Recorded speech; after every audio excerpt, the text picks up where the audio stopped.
Wow, man, good to see you. I'm happy to see you too, finally. After how many? 2 years?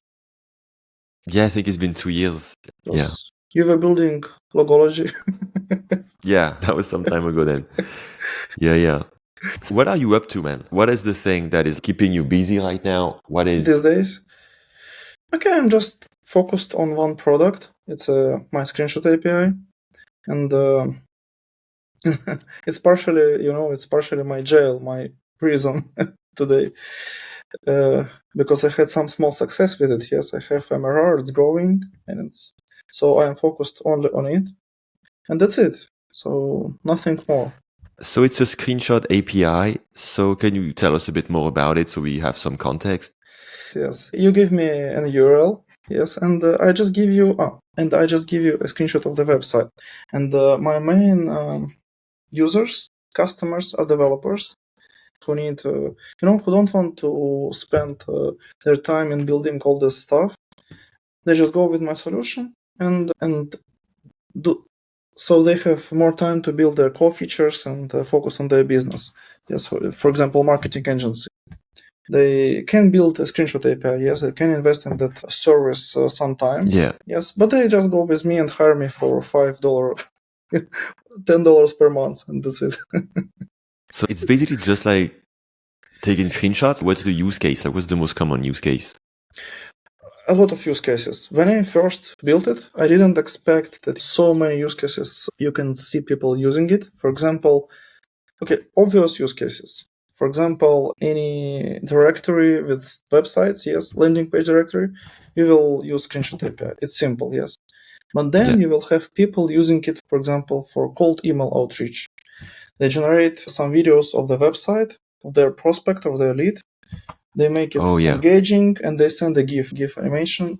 Or for example, I have a company who uses my API for screenshotting web pages that have copyright violations, and then they automatically send notices to the site owners that if they don't remove the copyrighted information, they will send I don't know. DMCA takedown request and shit. Yes. And then I have use cases like some fun use cases. People now using it for like analyzing web page, landing page with GPT Vision. Yes. Oh yeah. Also something interesting. So they're connecting it to ChatGPT, like they're using the API in their workflow. Okay. Yes. So many use cases. Yeah. I would expect something like this already existed. So I'm curious to know like how you think you managed to make it stand out and get customers for that. Wow, it's a good question. Actually, when I had this idea, I didn't check first. It was like, I had this idea, I decided to buy a domain and I will build it, yes. But then I checked. That's good that you built it after buying the domain. Because usually we stop there. Usually we stop at like buying the domain. So that's like pretty good stuff. Okay. And then it's not that I built it, yes, but I started to build it, yes. So it's... Yeah. And then I started to Google and I saw really so many solutions, like 30 or 40 of them, I don't know, 50.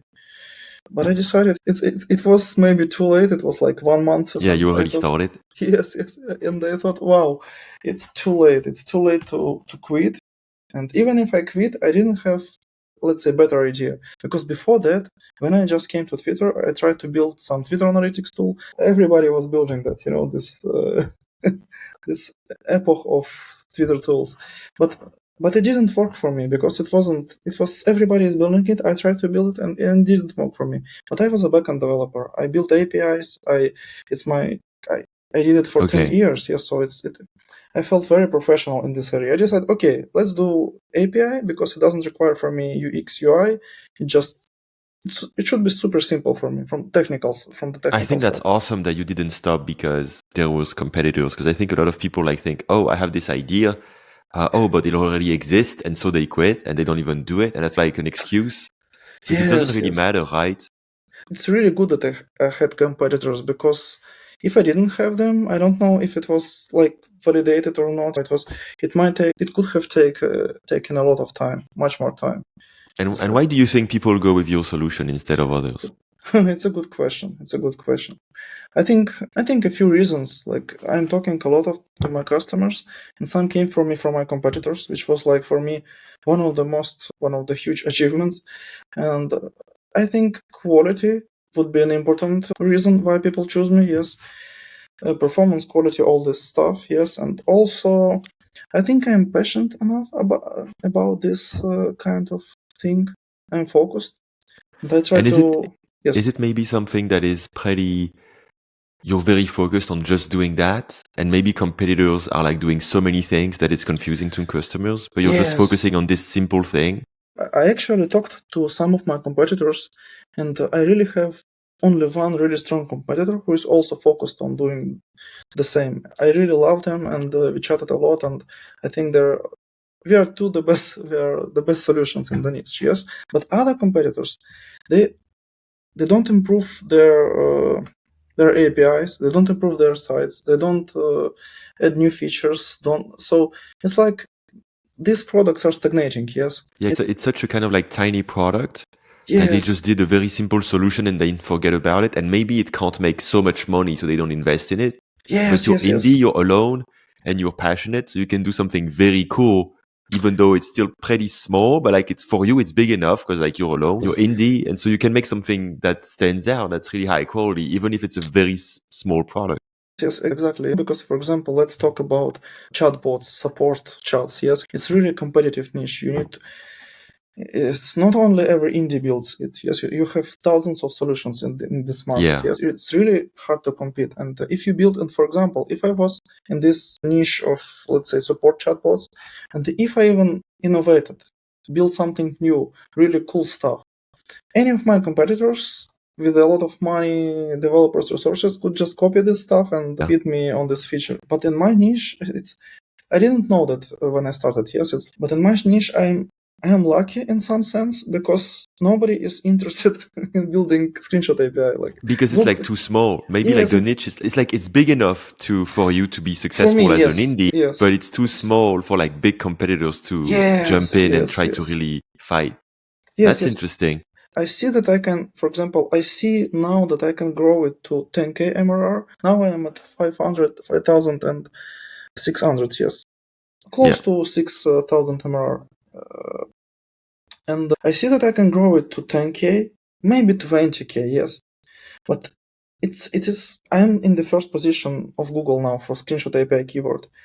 I try to dominate, I like your course name, yes, I try to dominate every marketing channel that I see. If I'm on Twitter, yes, I try to attract attention about this API to promote it. Yes, if I'm on LinkedIn, or for example, I don't know, Indie Hackers, Reddit, Zapier, for example, it's very interesting that if you Zapier and similar no-code tools, they bring to you customers. If you have an integration with them, just so I also try to dominate here and SEO, and also paid ads, so everything. I tried everything, and I see. So there is not so many customers who, like, I have maybe 30-40 customers per month, something like that, and it's not a lot, it's like with my current. So if I just project all my current numbers, maybe till the end of the year I can reach 10K. Maybe after 2-3 years it will be 20K. Yeah, so I don't see. So you can see the ceiling and like that. This like a small market, but man, if you're alone, having fun, and just making 15K yourself on autopilot, mostly, that's pretty awesome. I love this. I love this. I see it. People think I'm building a screenshot API. Yes, what I actually do. It's like my training platform for business. Yes, like I'm building it. I try to make sure I will have enough money to survive later. Yes, and then I can try to build maybe something in the more competitive niche with all my skills, everything I know about marketing, positioning, all that stuff. Yes, So that's interesting. You're saying that because I was really impressed with what I saw you did like maybe a few months ago when you really worked on like changing your positioning of your landing page. I was so proud of you because you're a dev and usually devs, they don't do positioning. And I saw that and I was like, yes, He's doing positioning because positioning is everything. You can just do everything with that. Yes, So yes, that was yes, so awesome to see you do that. Like really do copywriting and tell a different story and focus on yes, like a yes, specific yes, need of people and not try to speak to everyone. So can you tell us about this? yes, I'm yes. very Thank curious. you, thank you, thank you. It's really was.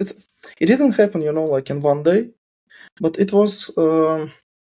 It took me maybe a few months to get to this idea of positioning. I was trying to reading books. I was reading a lot of articles. I really recommend if somebody doesn't know yet. Yes, Jason Cohen, Smart Beer on Twitter. He writes a lot about marketing and positioning also. Yes, customers, and also read some There's books. Yes, but Yeah, I would also recommend people read like the book from April Dunford. Dunford. Yes, yes, yes. Obviously awesome. Yes, I I read read it. this I read book it like also. 5 times. If you guys Yes. want to start with positioning, like these two things, probably gonna get you covered. That's fascinating, the examples she gives and shit. Yes, I Yeah. think yes. I also then listened to her podcast. It was very valuable for me, but it didn't click because I knew about this idea a long time before. It was like maybe 1 year before that I heard about that positioning, marketing. Okay. But then I started to hit really. It was some kind of ceiling, my churn and my new customers, and like I Yeah, new felt that customers were canceling the churn, but you weren't yes, it was. growing. You were kind of Oh, stuck. yes, it was like I felt that okay, it's maybe it wasn't like 0% growth monthly, yes, but it was like I don't know 5, maybe 10%, something like that. So I felt that my growth is slowing, and also I felt okay, I'm tired. I want to make money. I am in this project for 1 year and half. Yes, it was. I'm thinking okay, what I can do. Yes, so and I was searching, and that then when positioning came in because it was super simple. The answer was so obvious. So I had 120 customers. Yes, Yeah. and the idea was so simple. It's like I feel like I'm an idiot that I didn't understand it later. But idea was I'm just analyzing them, clustering them in groups, and try to understand, okay, who are my best customers? Who get the most value from my product? Who don't care about, okay, they care about prices, yes, but for them my product is not, let's say, super expensive, so they can pay me.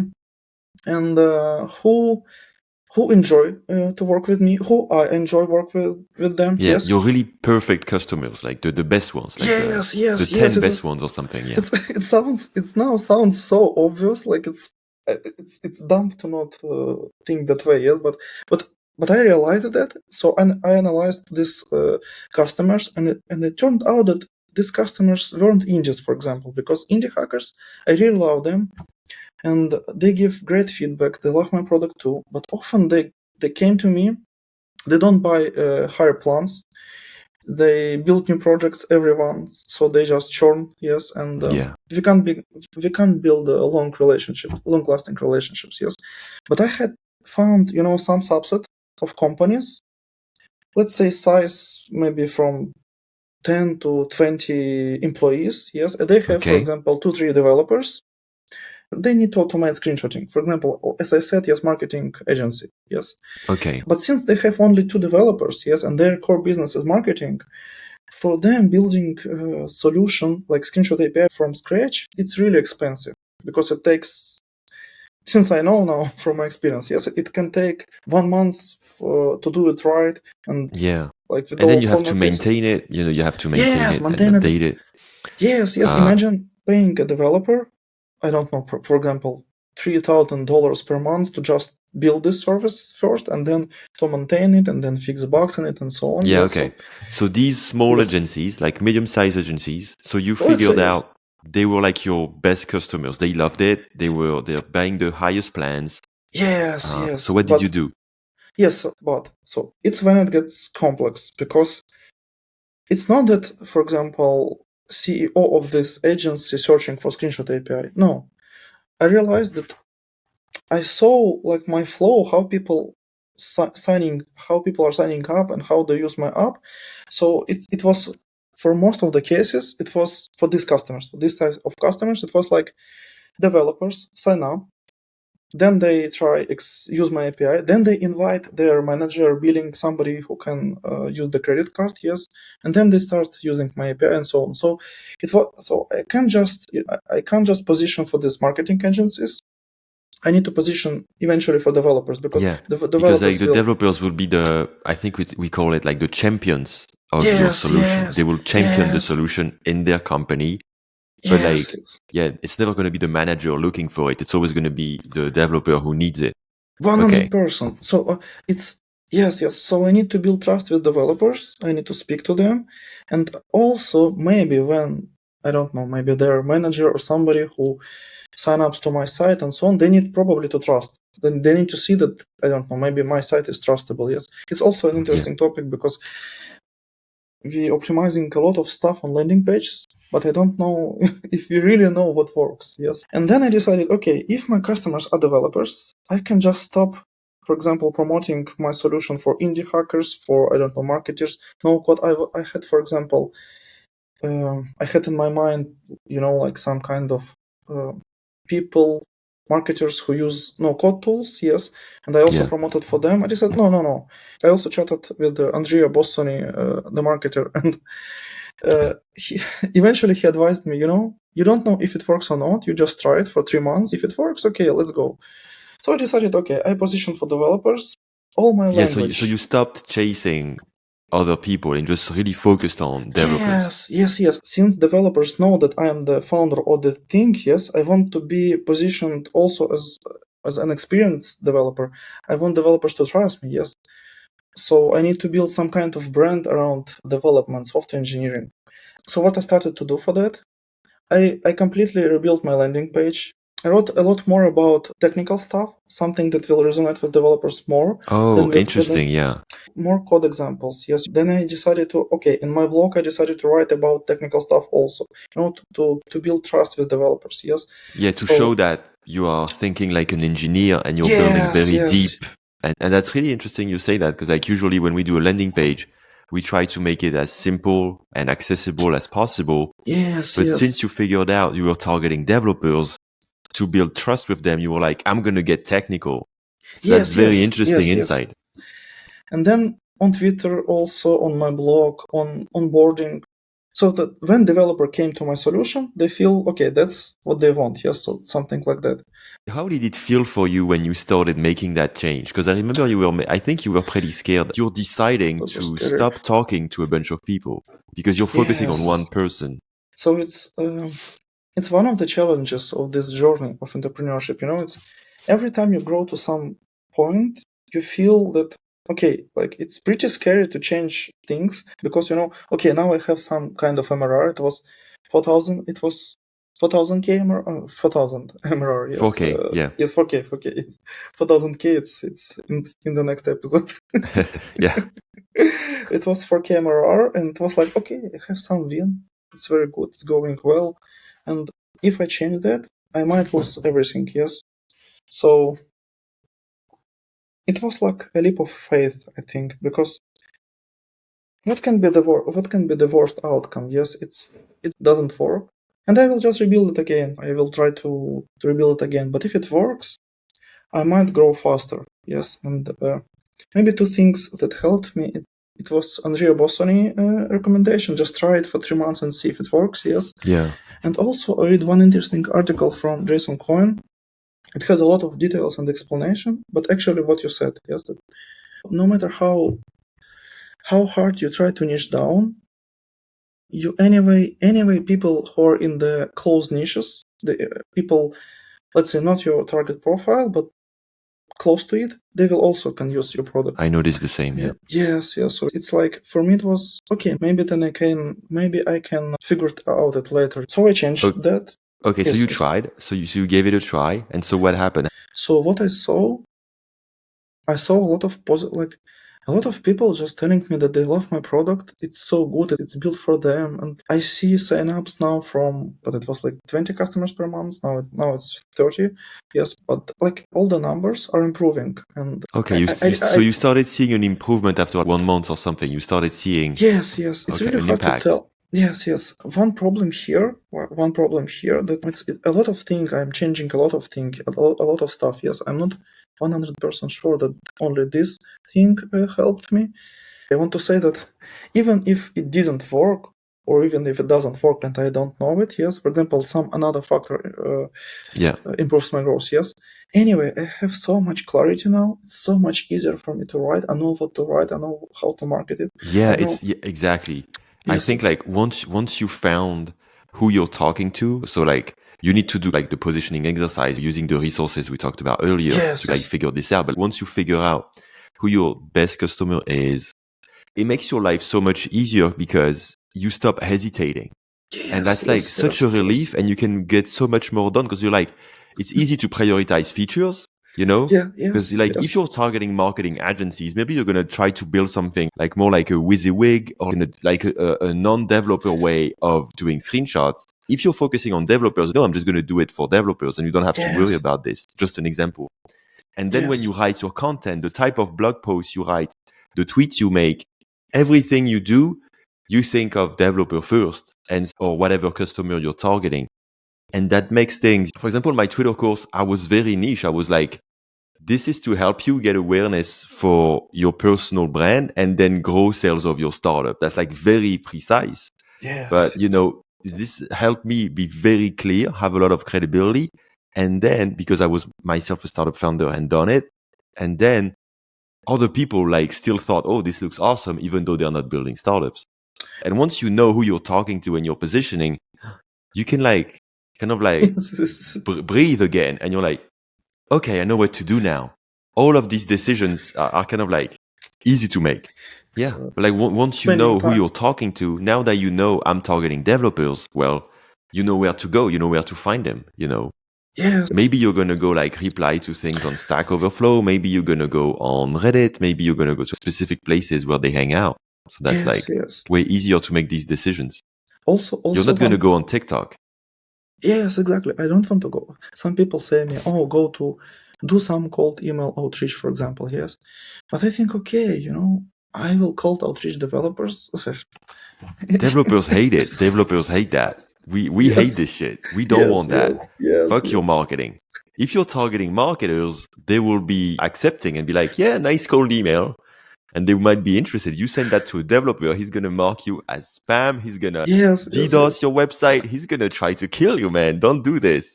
You know? But it's really hard to explain because my good friends, really good friends, they try to recommend me to do that.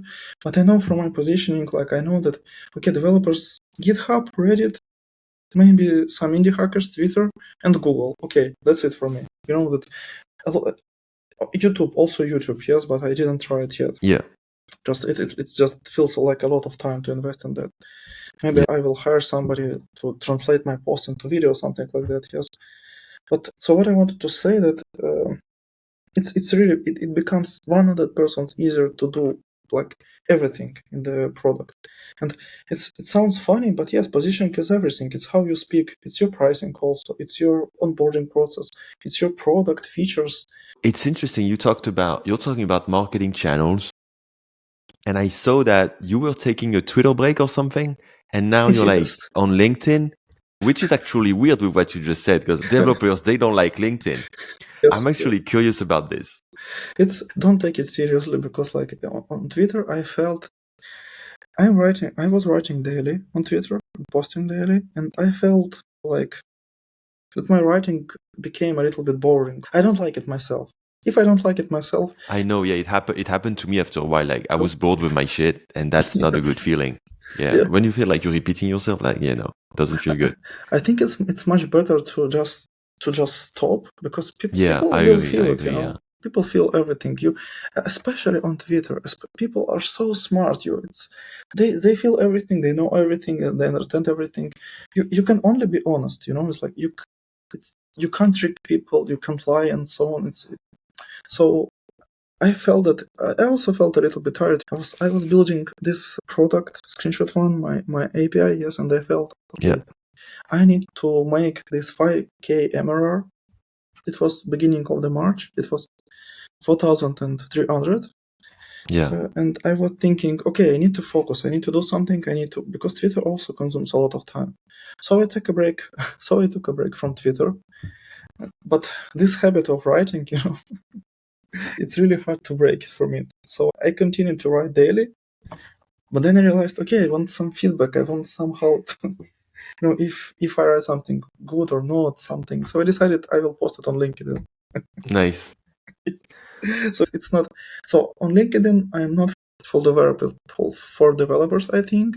But maybe I will try to write a little bit of technical stuff and see if I can, maybe target this audience. But I'm not sure the developers really. And actually, maybe for developers, maybe you could try Mastodon or Threads, but especially Mastodon, maybe it works for developers. Let me write it down. Yes, Mastodon. That could be a good one. It's a good idea. Yeah. Mastodon. Threads. Okay, so yes, it was just like It was for yourself. It was for yourself. You wanted to keep writing, and so you didn't want to go back on Twitter because it's too distracting. Yes, okay. So do you plan on coming back? Because I miss you. On Twitter or LinkedIn? Twitter. I don't give a shit about LinkedIn. Yeah, Twitter. I thank you. Yes, I returned to Twitter because my goal was, I returned to Twitter when I got to 5K, and suddenly I was forced to do everything to get to this 5K. So I decided to raise prices. I did a lot of stuff and so on, and eventually I get to 5K. So I returned to Twitter now, but I try not to post daily. Yeah. I write daily, but I don't want to post everything, and I try to engage probably more with people to help them and so on. That's a good strategy. Like just replying to people is already awesome. Like it can be great to just connect, and you don't have to just tweet and think of like an interesting thing to say. You can just connect with people daily. That's already a very good thing to do. Yeah. I want to have some kind of. You're super experienced in that, but you're the only one person on Twitter that I know who answers and replies to every reply. It's really I had maybe 3 viral tweets in the past week, and it just exhausted me. It's like so many people reply. And to be honest, I don't recommend it because that's part of the reason I burnt out. Is I eventually felt obligated to do it because at first I was doing it genuinely, but then even when I had thousands. I think the max I got on one tweet was like more than 1,000 replies. That's like a lot of replies. And that's like, and trying to be nice to everyone. And like, it was really killing me. Like, I feel so grateful when anybody gives a shit about what I'm doing. Like, I really feel it. And so I'm like, I want to be nice. But then eventually I had to accept like, okay, I got to take care of myself. And so, and so the funny thing is that actually people don't mind. They don't expect a reply when they see there are hundreds. They don't even expect it. They appreciate it, but they're not mad if you don't reply to them. Yes, they get it.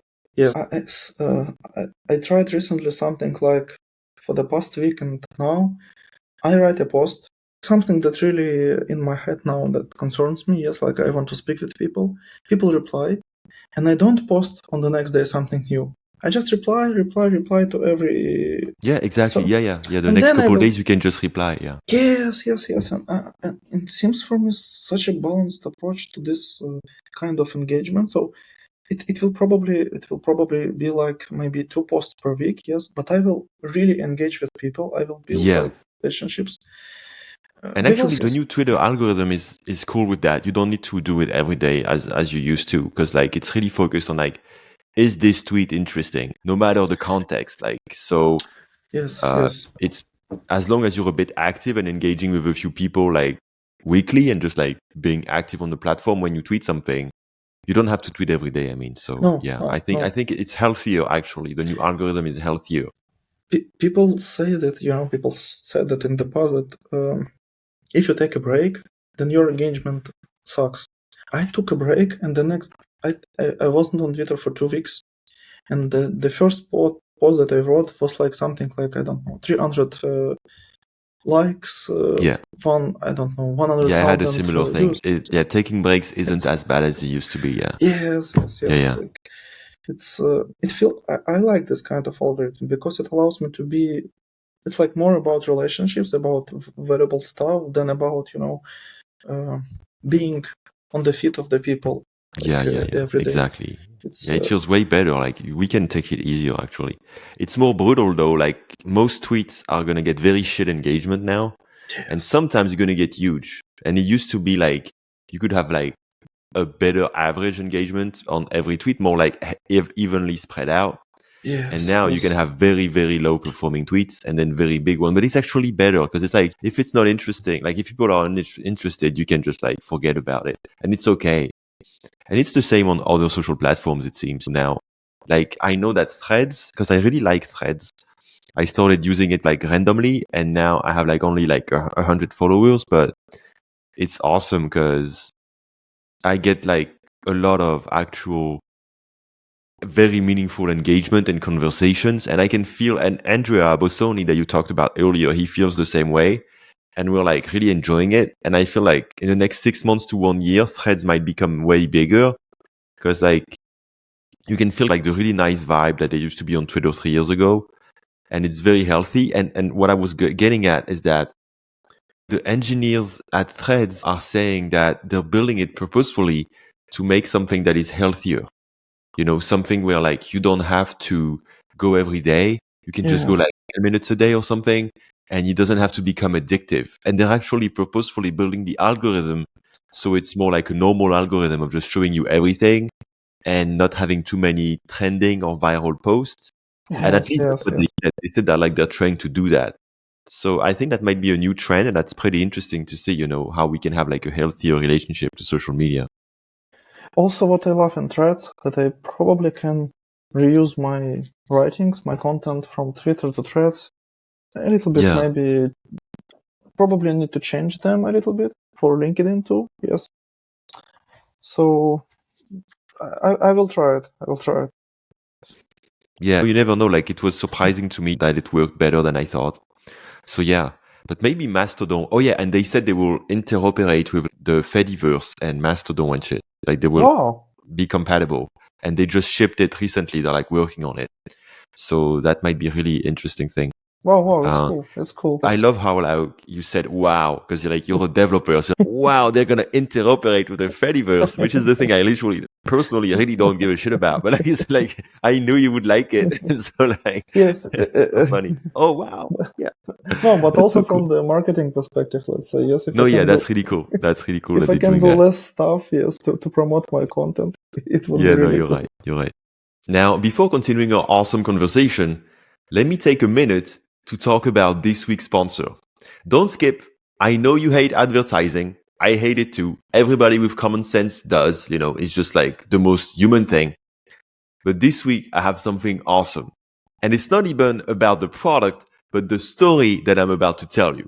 It might even be the best part of this episode. I'm not even kidding. A couple days ago on Twitter, I asked startup founders what was their worst experience in customer support. And I got some very funny, but mostly shocking submissions of customers who were literally insulting, being mad, threatening legal action against founders who had done nothing wrong. Just basically crazy customers who attack you, make fun of you, and traumatize you for no reason. And actually, my plan with these submissions is to turn it into memes. So I'm still working on that. I will release them soon. But what's interesting is that one of the people who replied to me is one of the sponsors of this podcast, Chad from Better Legal, that I already told you about in the episode with Nico. And his submission was I listened to it because it's an audio recording of a mad customer. And I was literally laughing for 5 minutes. But I thought, you know what? This could be a good way to talk about his product, for the sponsorship, because it's very interesting. It's shocking. And it also shows that even when the craziest customer talks to him, he keeps his composure and he still handles support perfectly. So props to you, Chad. And let's listen to the recording. Now, just a little bit of context. His app is called Better Legal, and it's an online service where you can register for an US-based LLC from anywhere in the world. So now that the context is clear, let's play the recording. Yeah, middle of nowhere. Hello? Hello, is this Yes, hold on 1 second. Do not start talking. My dad is on the phone. Sir, what's your name? Okay, you're with the U.S. Army? Okay, do you have a phone? Can you record this right now? Because I need you to come over here and record this. So we have, you Okay, going to say his US name too? Army. Get your phone out and record. I need you right now. Please. Please. I'm sorry, what's... And my dad is on the phone as well. So what, I'm sorry, US what? Army, Dad. I don't know if you're talking to me or other... I'm talking to you. What This you is got to Chad. tell me because I've been calling y'all all day. So what you got to say? You don't got to record it? Okay. So what do you have to tell me? What's your name? My name is Chad What's your last name, Chad? Sakonchik, Who do you work for? Better Legal. And what are you, like, with Better Lady? Are you a co-owner or owner? I'm an owner. You're the owner. Okay, great. I knew you were going to be in contact fast, and that's what's supposed to be happening right now. Like I said, I have people over here recording, so whether your line is recorded or it's not, you need protection. I need protection. I got my protection right here. My dad is on the phone right now, and I have other people that have already recorded what's happened and me trying to get in contact, and no, the woman that works for you hung up in my face, and I told her not to. So I am livid, and I am suing. So get your lawyers together. We're taking this to federal court. Get them together, Chad. Can I cut you off real quick? Are you familiar? No, you're not cutting me off. If I hang up right now, you need to have your stuff in order because we're going to court at the federal level. Okay. Are you familiar with what a business day is? Oh, yeah. Okay, so go ahead and explain that for me too, please. Okay. A business day is a weekday. So Monday, Tuesday, Wednesday, Thursday, Friday. So you Come on with it. You purchased Sunday. You purchased Sunday, and the email confirmation that we sent you that is in your inbox, it says one business day. So that means that the state of Tennessee government employees do not work on Sunday. So okay, we know file what's today, on the Chad? first. Are you in a different world? Are you in a different universe, Chad? What's on today? The first, today is Tuesday. Okay, I'm glad you're aware of that, Chad. We filed it on Monday. Okay, so because the state employees don't work on Sunday, so we filed it on Monday. Chad, like and I said, stop talking to me like I'm crazy. One business day from Monday is Tuesday, which is today. So you will be getting your documents today as promised. Oh, of course I am, because you're saying it and you're being recorded right now. I tried to get in contact with whomever, and your privacy policy is not even on your website, sweetheart. Your website hasn't been updated since 2016. That's because so it's 2018. Like I said, I don't know what universe you're in. What does that have to do with anything? She's gonna take you to court because you don't have the right date in your footer, man. This problem that I have right now, I go to MTSU. What's your name again? You work for the government? He works for the government. Okay. He's in his military. Right now, I've missed 2 classes because of this bullshit, Chad. Because of this fucking bullshit, Chad. I'm fucking livid. I am livid right now. And you can hear it in my voice. And I'm recording all of this right now and everything. We're still going to court. Have my documents ready. And don't add anything. Don't take anything out. Don't touch your website because I've recorded your website. Why would she want to go to court? Don't do anything stupid. Don't pull no investors out because I'm taking all that and more. And so is everybody else that has something to do with this. So get your shit together, Chad, because I'm not fucking with you. Okay. This has been very enlightening for me. I appreciate your. You said enlightening, cool, great. Get ready to go to court. Give me my stuff. If you don't give me my stuff like you just promised, like I have. So this is the kind of crazy customer that you can deal with sometimes. Literally, he was doing everything perfectly. He was delivering the service on time, warning her ahead of time with email. He's even answering and listening to her complaint over phone, even though she's completely nuts. And she's still like threatening to go to court and like having her dad, having like everybody around her. Like, this is just like nuts. Like, and to be honest, I don't really know how he handles it because I would have probably told her to fuck off way earlier and refunded her and be like, get out of my life, crazy lady, you know? But Chad just keeps his composure. He's just nice. He's just, yeah, we're going to have your documents ready. Let's keep going. Have you on record. Then, like I said, it's going to go further than this. I'm going to own you, Chad. I'm going to own you. and everything else you own. So get your shit together, because basically what y'all just did and your website just did was illegal in itself. I couldn't get in contact with you. I reached out to Trusted, whatever, and it got Trust in their name, so I'm supposed to be trusting it. Y'all got Trust written all over your website. I Trustpilot. reached out to Trustpilot.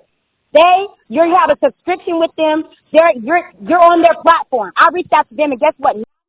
At that level in New York, she hung up on me. I have the address and all. I can pull up right now. I can fly out right now. I can pull up on you right now at your house and get your address. So she's I'm all in threatening your to go shit, to his Chad. house. I'm not fucking with you. I'm really mad right now.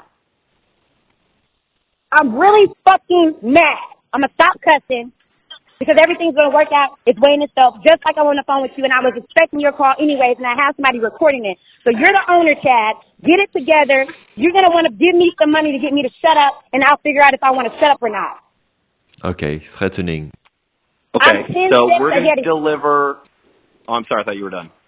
Or, Oh, Chad, may I go is now? fucking sarcastic with me. We're going to see what Well fucking done, happens Chad. in Well court. done. Literally, I already said I Sorry. own you. Okay, keep going. Okay, so as I said earlier, we are going to have your documents today, as everything says. You know, we're delivering it within one business day, as stated in your confirmation email that you received on Sunday. Yep, and today's Tuesday, and one business day could have happened yesterday. You could have processed it as fast as you No. Okay, One cool, business cool, day. Like you said, I hope One you have business it day is dated. next day. Yeah, you found it Same with the day. state of Same. CDC Oh, I'm at sorry. the federal I level. thought it was my turn to talk. Go ahead. Okay. Oh, you're done talking? Is that what you just said? So, I hope you have it in the database. I hope you have all your dates together, that you didn't just file my shit just now before I called you, and how you were trying to line up all your ducks, and all my ducks are literally lined up right now. They're all lined up. So like I said, you better stay in front of me, because I'm going to own you and everything you got right now. I own her too. So don't fuck with me. I'm not fucking playing. So like I said, it better not fucking say that you just found my shit before you called me, because I'm going to stop this now, because she's just going to keep rambling and then just hang up. She has no leverage over him, but she's just like threatening him. And, you know, this is the kind of shit that's very scary. It happened to me once, and it can be traumatic. Like, to be honest, it can be like somebody threatening you, somebody like actually like threatening you to like hurt you physically or like take your money. Like, this shit is tough, man. So congrats on Chad for handling it beautifully. But, you know, I just wanted to play this because I thought, you know, this can help all of us see that, you know, this kind of shit happens. So yeah, now we're going to go back to our conversation. But remember, if you need to build an LLC in the US, go to betterlegal.com, and Chad got you covered. And I actually just texted Chad to see if he could give us a coupon code. I was thinking like 30% off with code IndieLife or something like that. And he tells me, no, I can do way better than this. Usually the cost of Better Legal is $300 plus the state fees. Well, for us, and he just told me he's done that for nobody else except his friends and family. Instead of $300 plus state fees, it's going to be $50 plus state fees.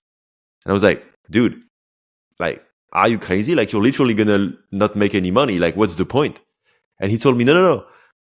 I usually spend $300 to acquire a customer with Google Ads. So I'm actually going to make more money with this. Plus, I help all the indie makers. I don't know what more we can ask from this guy. He's giving us his shittiest conversation with customers, so we have a good story. And he's making it almost free to file an US LLC from anywhere in the world. I will add a special link in the show notes of this episode, and this will automatically reduce the price at checkout. So thank you, Chad, for allowing all the indie makers in the world to file an US LLC for almost nothing. Go check out betterlegal.com, and now we can go back to our conversation. So now, man, I want to talk more about the difficult bits and like the kind of like things that, you know, happen when you're indie that are like that we don't often talk about. Yes. And when we started this interview, you tell me that at the very beginning you said that this has become your prison, something. Yes. Like, what do you mean by that? It's an interesting question. I mean that when I quit my job and I thought I were going to build some product and my business, I will become profitable one day. I thought that I would achieve some kind of freedom, mental freedom, like physical freedom from not going to job and so on. But it's not. Currently, I don't feel I can take a vacation. I just can't. I need to do support tickets. I need to make sure that I have always my laptop with me and so on. So I need to work on I need maybe to hire somebody, but I don't have enough money to hire. Yes. I also am super obsessed about my product. So most of the time, like, I am in this kind of, mental state. And even when it's really sorry to say, but even when I'm with my kids and with my wife, I often think about some strategies, how I can write something, improve something, build some feature, and so on. And it feels like it's not on, like, okay, I'm free in some sense, yes, but I'm not sure that I'm more free that I could have been if I had a job now. I think it might be like an intermediate state, because, for example, I can hire somebody, they will help me, and I will have more free time. But the problem with mental state, having this kind of always obsessing about this product, this kind of business, and sometimes it's healthy obsession, yes, and sometimes it's about, this new AI developer came out and it will destroy your business, and it will build a screenshot API in one day, and you will just become obsolete. So this kind of so you worry about that. You're constantly kind of like worrying and kind of like always competitors thinking. Also, yes, competitors. I have really good competitors now. I really love them, and they improve a lot. I'm also worried about that. Also some indie can copy your product and build something. Yes, so a lot of stuff. It takes a lot of space, and in some sense, it was like success. Let's say small success.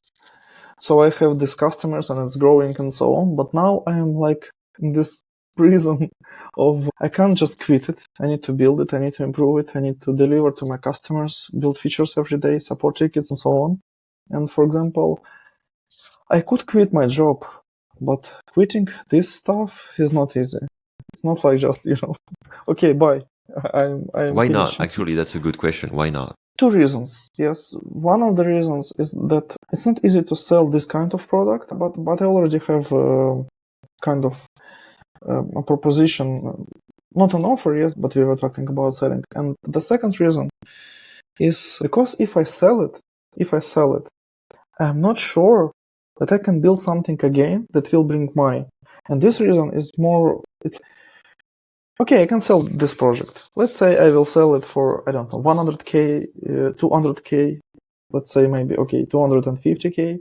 I will have some runaway. And what happens? It's not money, freedom money. I will anyway need to work. Yeah, it's not 5 million or something. Yes, I will need to work anyway. And now I'm starting from scratch again, from zero again, marketing, building from scratch and so on. And it feels kind of a trap, I can sell it, but it's too early to sell. But selling it later, I'm not sure it can survive. I can maybe 1 year it's obsolete. Maybe in 1 year the market changes, or like the market changes, or like whatever. Yes. So it's kind of if let's say it's if, for example, I had a second product, profitable product, and growing in let's say in the market with more customers, let's say support bot or chat or something. Yes, like a lot of opportunities here. Yes, but super competitive, but a lot of opportunities. Yes, I would probably consider selling it and reinvesting that money into the growing product. Yes. Okay. But since I don't have any kind of, if I sell it now, I don't have anything. I will be at zero again. Yeah, and you know it can take a while to find another good one, and it's not sure you will. Yes, and no guarantee. And it seems like you don't have enough free time to build another thing at the same time. Yes, exactly. I know for sure that nothing is guaranteed. I can start from zero. Okay, tomorrow, yes. But there is no guarantee. Okay, you need to work hard. You need to do a lot of stuff, marketing and so on. But there is nothing that can guarantee you that you will again builds the second product. Like it feels that I learned this kind of positioning, marketing channels, SEO. I got to the first position on Google. I feel that yes, I have the skills, but still I'm not sure that I will succeed at this. So it's kind of it's a little bit of a trap that I hope I can solve it at 10K MRR because I will be like ramen profitable in my location. And it will mean for family, yes, family-wise. Yeah, for your whole family. Yeah. Yes, and it will mean for minus taxes, so it will be like ramen profitability, and I will feel okay. So now I can probably have a little bit of air to think about building a second product, maybe. Or maybe hire someone part-time to do all of the boring stuff. Yes. Hire somebody, yes, and yes, even building something new, taking funding now. But for example, now I don't want to take funding because if I take it, it will be like just it will be a job because I will feel. I talked with some investors, like really nice people and so on. Not for this product, they won't invest in this product. Yeah, so, but people, they won't demand from me like working a lot and building stuff and making it profitable. They won't demand it, but it doesn't matter because I will feel that I am responsible. I took some money, and I need to give returns to this investor. Oh yeah. It feels like a job. Like you're now working for somebody else, even though like that's normal to think that way. Yes. Yeah. So you basically you don't see a way out. Like you don't see like you feel like you're kind of trapped in a way. Yeah. And there's hope, but it's not like easy or obvious or guaranteed. Yes. No. It's not guaranteed. It's every month. I'm not sure that every month I'm thinking if it will grow or not. Yes, it grows, but every month I'm not sure. Like, and this is one of the things that it's a little bit hard. Also, for example, you can have a lot of family stuff. Like you share it a lot with Lucy and so on. It makes me think of when I started my startup Logology. So that was 6 years ago almost. Like 1 month after, or like 2 months after my mother died of cancer. And I was like, kind of like came as a surprise. And like for the next 3 months, I couldn't work, because because there was also like a lot of drama and like problems in my family. So like, it wasn't just that she died. It was like a lot of drama and shit and a lot of burden on my shoulders at this time. And, I remember at this time, like we had our plan, we had some runway, and then the runway just dipped, like, and we weren't making any progress because I wasn't able to work properly. And, eventually I got better, but like, what it made me realize is that, it's whatever, like when you're building your own thing, there is no protection. So like if you get hit by something, so let's say your mother dies or there is something happens in your personal life, you have nothing. You can't like just like take it easy for 2 months at work and, or something. You can't take vacation, like, and you're kind of like getting slapped, getting hit by like, the hard things in life, but you have you have nothing to defend yourself. You have to you just have to go. Yes. And that was very shocking to me. That was like, when I experienced it, was like, holy shit, I'm like naked. I feel like so vulnerable. Yes, it's exactly what you say. Maybe what helped me in some sense, I don't know if I can say that it's just having kids, you just can't stop, you need to continue living, building stuff, creating, and being, let's say, an example. Yes, that even in the hardest times, you can still survive, do stuff, and This makes me curious because, like earlier, you said it seems like you're kind of trapped in this, and I'm just wondering, very like genuinely, what's making you keep doing this instead of getting a job? Oh, it's a good question. Because I also had, like, in some periods, I had some really decent offers to join some interesting companies with good salary and so on. It's a stupid maybe answer, yes, but as it is, yes, I'm honest. I'm really curious how far I can get, like before I give up, I'm curious, like how far, what I can build alone or with people maybe later, yes. And because if Do you I want know, to challenge yourself a bit? Is that it? let's say, if today I go back to job, yes, Yeah. I will have this itch to start the entrepreneurship journey again. Anyway, I will want to return. But if I maybe fail, so I want to exhaust this desire to be strange desire, yes, but I want to exhaust this desire to be an entrepreneur.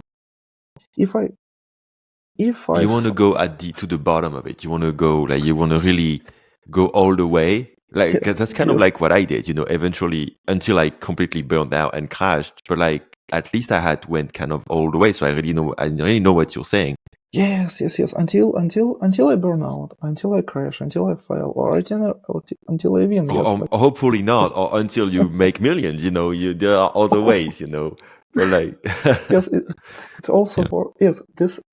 That's why it's a trap. I call it a trap because I don't make millions. I don't make a lot of money, but I have this small success, and I feel that okay, I can do now more, but it's not easy. It's like it's not. If I just failed, and I didn't have any success for 2 years, I would just return and that's it. It's making me wonder if maybe the problem, and I definitely put myself in that too, is that maybe it's like not. Maybe you stuck with a product that is not ambitious enough. That like basically you can't make millions with this, Yes. and so now you're stuck. Because no, I'm sorry, because but I'm serious. Like it sounds terrible, but like so sorry, but like now you're stuck with a product that is like good enough, but also shitty enough. Not the product, but like the market. It's like not really an opportunity. Like you're never gonna sell it for millions. There's like I'm so sorry, dude. But like there's not really like a huge hope of anything. I'm so sorry. But No, like at it's the same time, it's cool enough and it's nice and you enjoy it and it has value and it can make you maybe 15 or 20K in like 2 years, which would be nice. But then like, and so what I'm wondering is like, maybe shouldn't stick with a product that doesn't have at least like 500K potential or something. And so maybe that was like a good stepping stone product. And now you're kind of stuck. And I was stuck like this with Logology. Like it wasn't going to take off. And we were making 3K a month, or between 3 and 4 and 5K. And I was like kind of stuck. And that's shitty. That's a shitty feeling because like you made it. Because, when I went from 300 a month to 3,000, I was over the moon. Like that was awesome. But this is actually like not that good. And then eventually, like this is so awesome when you start from zero, but then it's like, that's that might be like the mistake here. You cannot do it for, let's say, okay, it will be okay if I stuck in it for, let's say, 5 more months, yes, but it can't be okay for 10 years to be at this number. Oh, let's say 3 more years, yes. So yes, it's a problem. I know it. So how do I want to quit from this problem? I decided I will just get to 10K. Yes, I see it now, so I can do it. You see the path. Okay, you see how you can get there like by the end of the year. Okay, so let's say that. So let's say you're at 10K at the end of the year. Yes. And then I have an opportunity. I can hire somebody to do my job now with this product, yes, and then I can try, okay, I can just go for much larger market and then try to apply all my experience, all my networking, everything I know, and try to build something in this larger market, more ambitious, something, yes. With more potential, with potential to make 10 times more money or something, yes. And maybe without selling like this product, but just hiring somebody on, I don't know, half-time, part-time job, like to close it and so on. Because so you still make enough to like sustain your family and your thing, but you have like a lot of, but like I think it's very tricky because then you have to really be able to let go I think like, especially emotionally, because like, no, I mean, I'm like, it's like, you're going to have to, if you really want to be able to build another product, you need to be free. Like your mind needs to be free. Yes. So you kind of like need to be able to give up the other one. Like, even though like you still own it and you still have people running it, I feel like, at least for me, it's so hard because like then your mind is always going to think about it. And it's tough. It's true. I also built one product for fun. It was Dumb and Good Tools. It was like set of tools, chatting with PDF, some AI, screenshot tools, and so on one project. And it was so hard to have these two products in parallel, especially when I started to have sales for this second project. It was some support tickets. It was like, wow, my head was just exploding. So I sold it. Nice. I was happy to sell it for 9,000 and almost 10K. Nice. 10K. Yeah. Okay. Yes. So it was good exit for me. Then I focused on this one, and I am agree with you 100%. But what I think is, for example, if I go into the adjacent niche, let's say I'm going to build a PDF generation API, much larger market, the same technical stuff probably, yes, but different customers, different positioning. For example, yeah. So that's okay. So that's pretty different.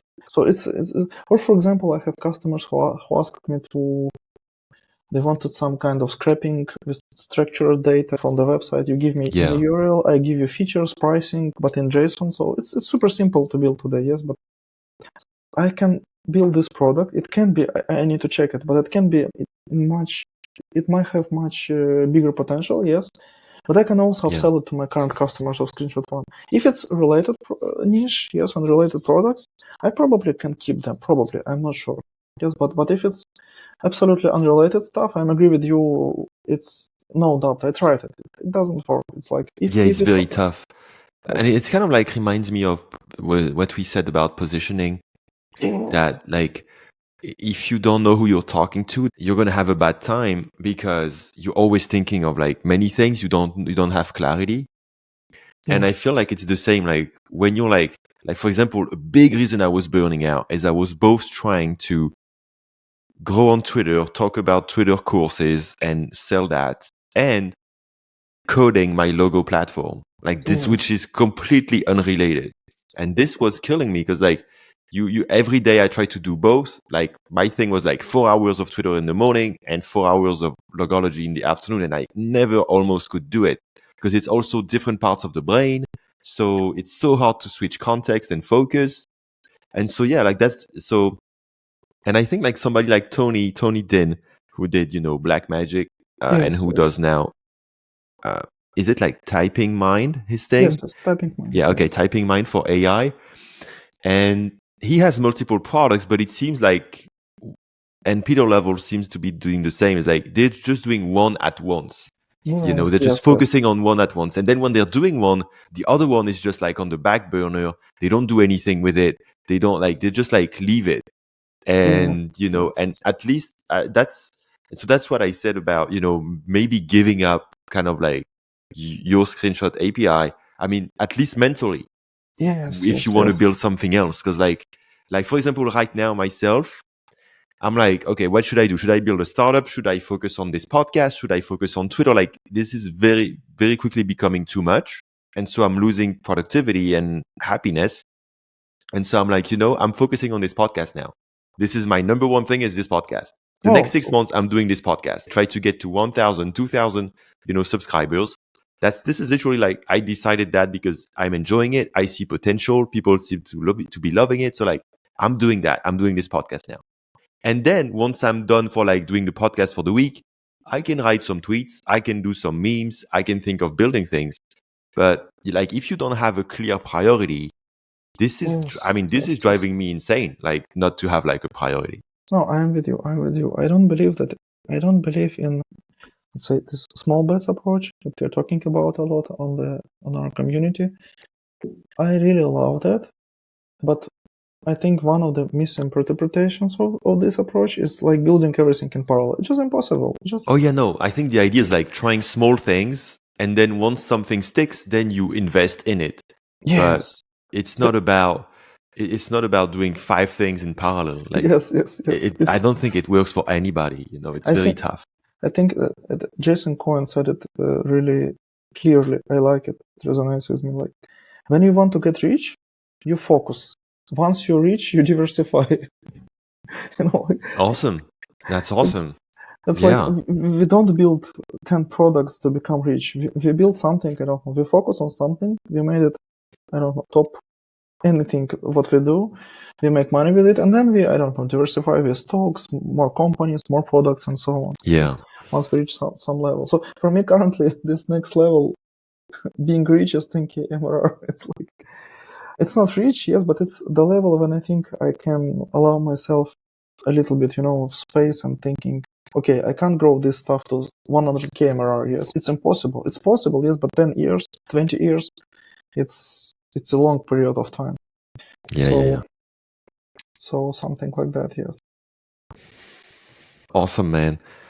I had one last thing I wanted to bring up. So you talked about losing your freedom, not being free.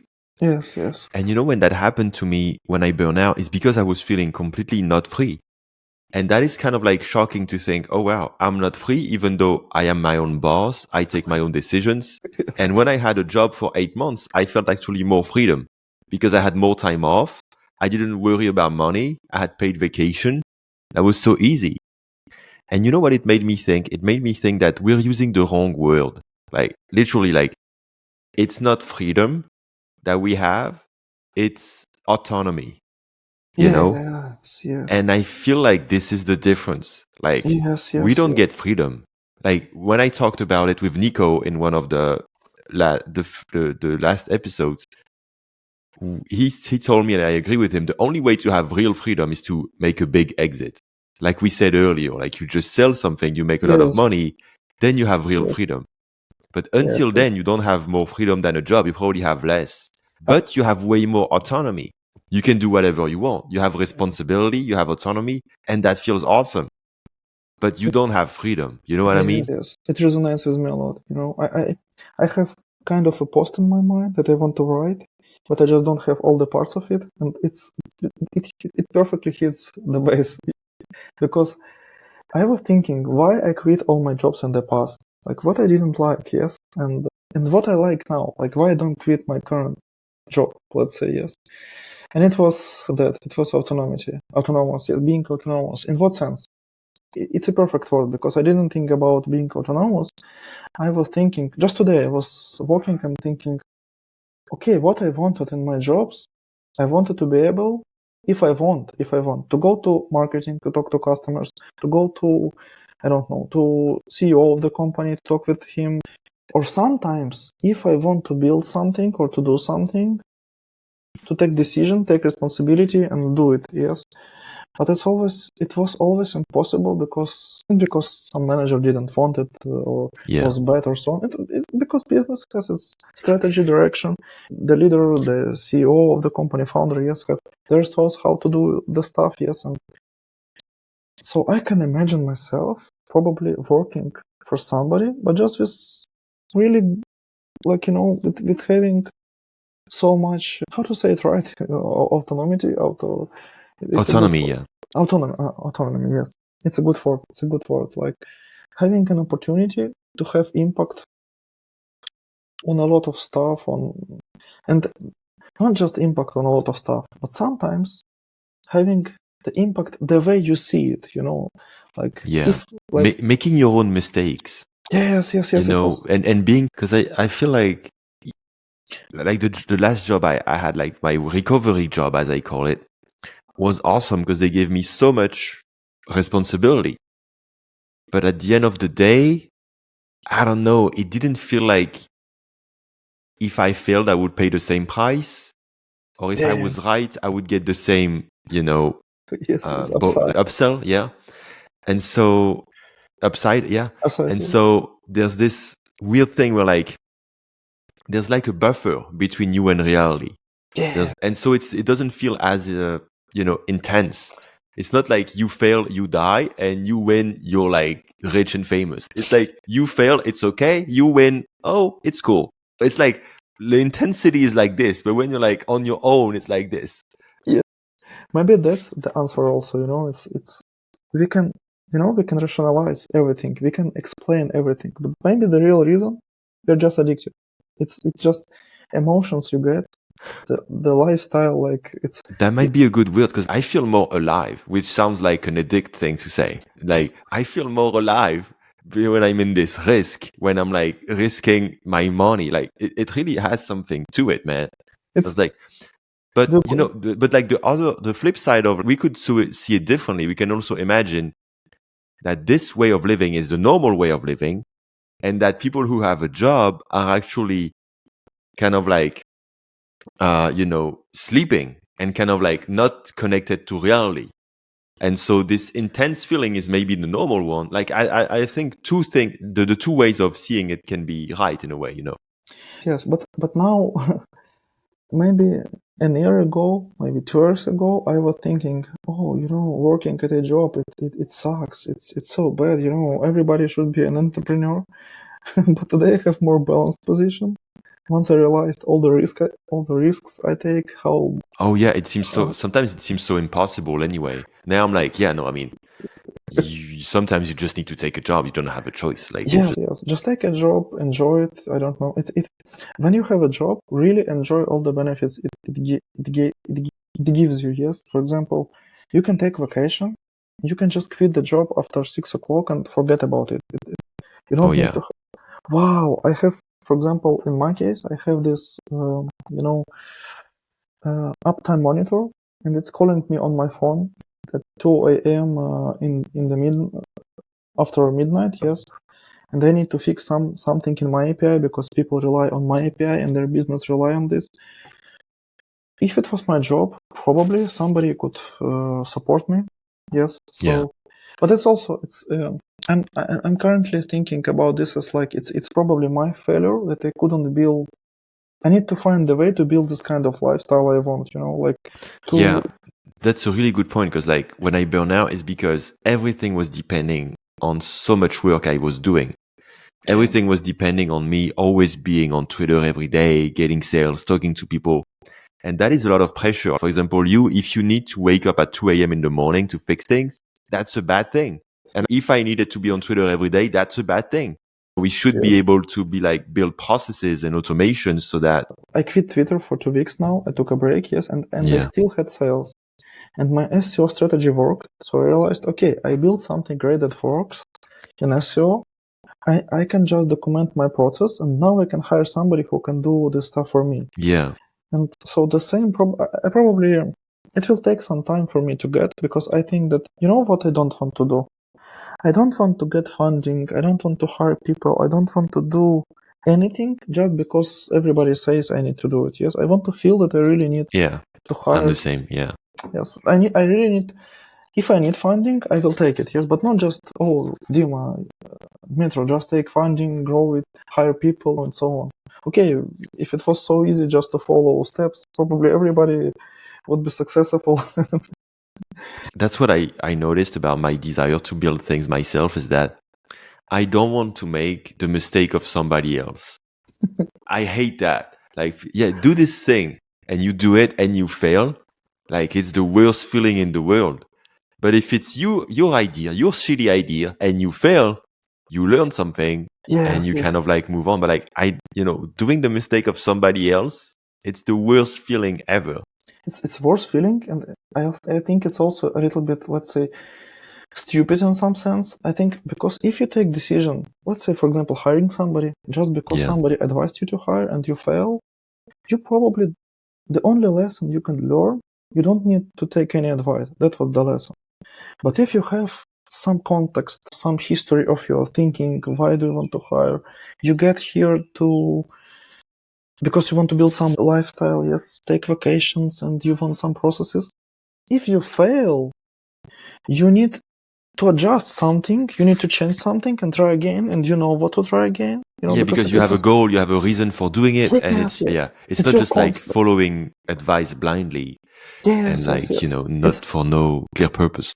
It's for example, it's why positioning probably didn't work for me earlier. I didn't have enough context for that. Once I had 100 customers, I saw, okay, these are people I really like to work with, and these are people I don't like to work with. Whoa, what they meant about positioning, that I need to choose these customers to resonate with Yeah, them. okay. Because you tried without it, you failed, and then it showed you, okay, and then you are really ready to learn. Because then you are opening yourself to like, okay, I don't know. Let's see, and it's like, and that's when you really learn something. Yeah, and it's so sweet. It resonated so much with me. It was so clear. Wow! And now when I'm talking to some people, I really see who understands it and who doesn't understand, and I see that it's not easy to change their mind. And for example, one of my friends only begins this journey. Yes. Yeah. And I'm talking to him, and I realize, okay, so he's not ready. He's just not ready. It's impossible. Yeah. He has still like he's convinced of some stuff still, and he needs to, and it's normal. It's learning. It's normal. Yes. It's okay. No, like you said, he needs to do his mistakes. Yes, and then we can talk about that and enjoy this kind of stuff. Yeah. That positioning. Yes. Awesome, man. Yes. So, what if people wanna know more about you? What are the things you want to promote? Maybe is there anything before we wrap up? It's a good question. I don't know. Probably one of the things that we didn't talk a lot about, that I found some way to be sane, probably mentally healthy, let's say, for a long period of time, and I almost don't have burnouts now. Yes, and I shared it with some people, but I don't see it resonates with indies, with entrepreneurs. So I decided to not write about that. But I just started. I would recommend somebody to try to use Waking Up app from Sam Harris. It's about meditations, about all this stuff, yes.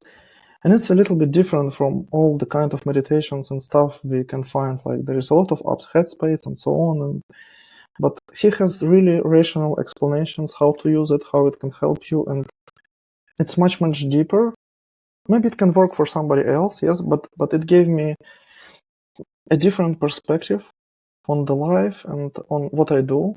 And, it helped me to, in these highs and lows, yes, it helped me to cut a little bit from highs, a little bit from lows, and to make it more stable, this journey. It's very interesting because when I was talking with Nico in a couple interviews back, he said that he was reading Stoicism every day. Okay. And this was helping him make the lows less low and make the highs less highs. Yes, that's the same thing, like not get the extremes as much, because this is what can drive you crazy. Yeah. So you're doing this with this meditation app.